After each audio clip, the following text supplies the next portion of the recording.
Selamat datang saudara-saudari. Hari ini kita mau mendengar Roma babak ke-15. Mari kita bermula. Senangkan hati orang lain, bukan hati diri sendiri.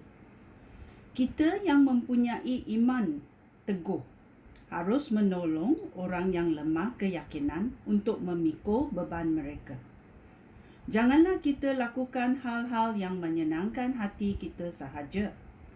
Sebaliknya, setiap orang daripada kita harus menyenangkan hati saudaranya bagi kebaikannya, supaya imannya menjadi semakin teguh. Kita berbuat demikian kerana Kristus pun tidak memikirkan kesenangan dirinya sendiri. Di dalam Alkitab tertulis, segala cercaan yang dituju kepada kamu kena pada aku. Segala yang tertulis di dalam Alkitab adalah untuk mengajar kita, supaya kita mempunyai harapan, kerana ajaran daripada Alkitab menyebabkan kita bersabar dan berteguh hati.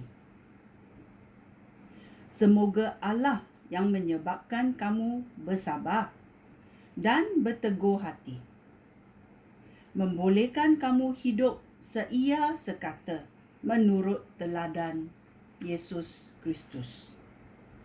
Dengan demikian, kamu semua sama-sama dapat memuji Allah, Bapa Tuhan kita, Yesus Kristus. Berita baik untuk orang bukan Yahudi. Sebagaimana Kristus sudah menyambut kamu, sambutlah satu sama lain untuk memuliakan Allah. Ketahuilah bahawa Kristus menjadi hamba kepada orang Yahudi untuk menunjukkan bahawa Allah setia. Dia menepati semua janji yang dibuatnya dengan nenek moyang mereka. Dia bahkan membolehkan orang bukan Yahudi memuliakan Allah kerana Allah mengasihani mereka. Di dalam Alkitab tertulis, oleh itu, apabila aku di kalangan orang bukan Yahudi, aku akan memuji engkau. Aku akan menyanyikan pujian untuk kamu. Ada tertulis begini pula, bersukacitalah bersama-sama umat Allah, hai orang bukan Yahudi. Ada tertulis begini pula, pujilah Tuhan, hai semua orang bukan Yahudi. Pujilah Dia, hai semua orang. Nabi Yesaya juga berkata, seorang daripada keturunan Isai akan datang. Dia akan memerintah orang bukan Yahudi, dan mereka akan berharap kepadanya.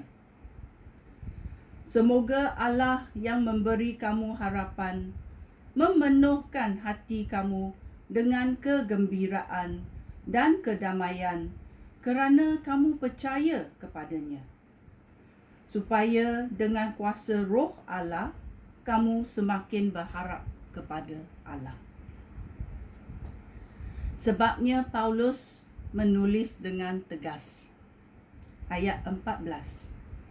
Saudara-saudara aku yakin bahawa kamu sangat baik dan kamu mengetahui segala sesuatu yang patut kamu lakukan.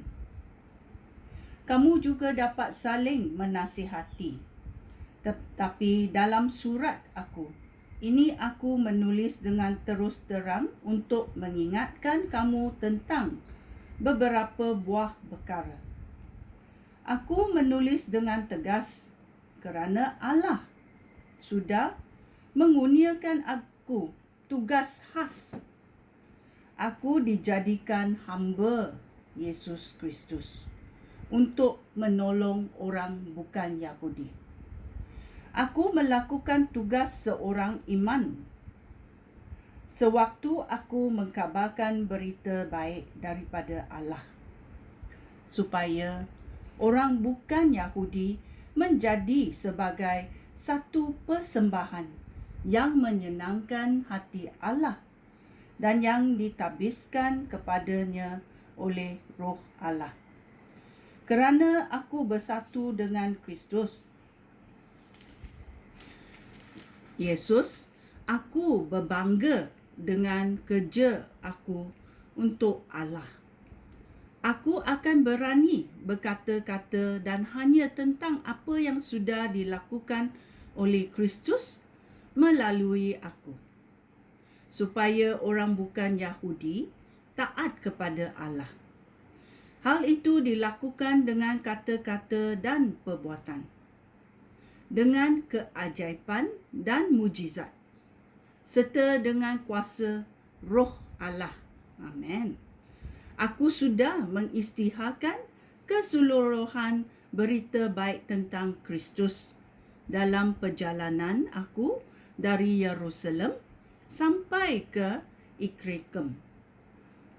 Aku berazam mengisytiharkan berita baik di tempat orang yang belum pernah mendengar tentang Kristus, supaya aku tidak membina kerja di atas asas yang diletakkan oleh orang lain.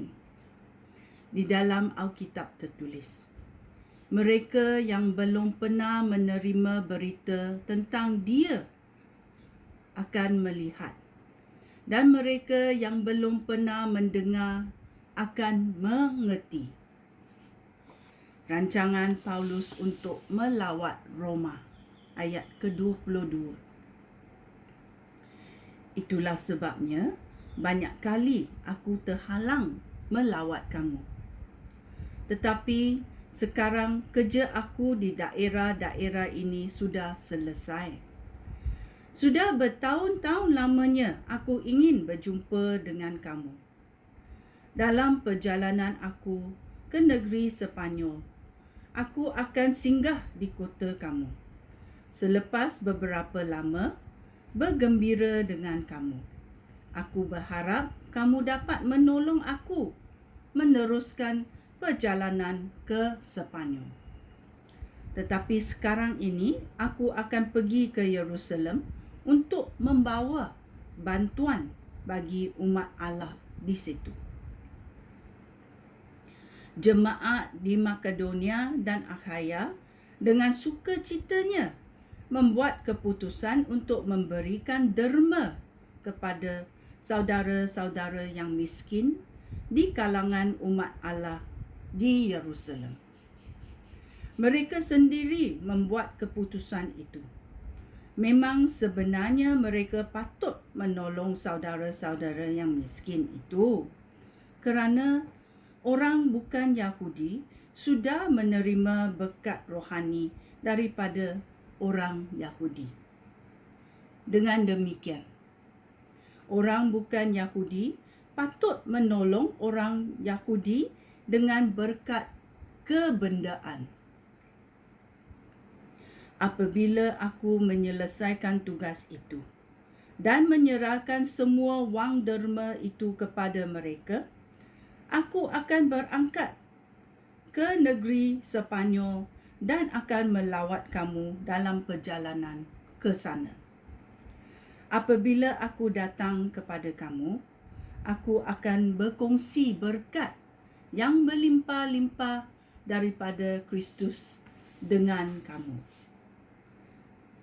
Demi Tuhan kita, Yesus Kristus, dan demi kasih yang dikurniakan oleh Roh Allah, aku mengesah kamu supaya berdoa dengan tekun kepada Allah bersama-sama aku untuk aku.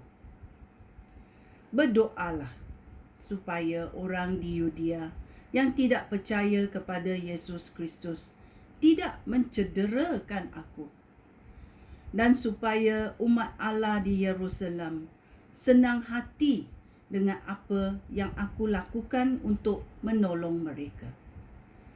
Kemudian, jika diperkenankan Allah, Aku akan datang kepada kamu dengan penuh kegembiraan.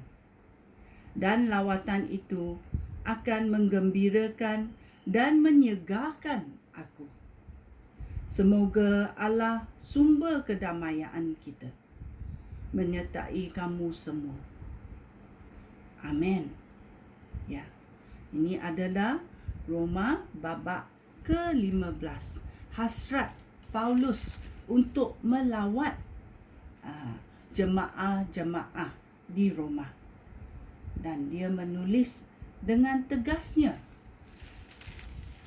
untuk orang bukan Yahudi menolong orang Yahudi kerana berkat Tuhan kepada kita semua. Sekian, terima kasih. Shalom.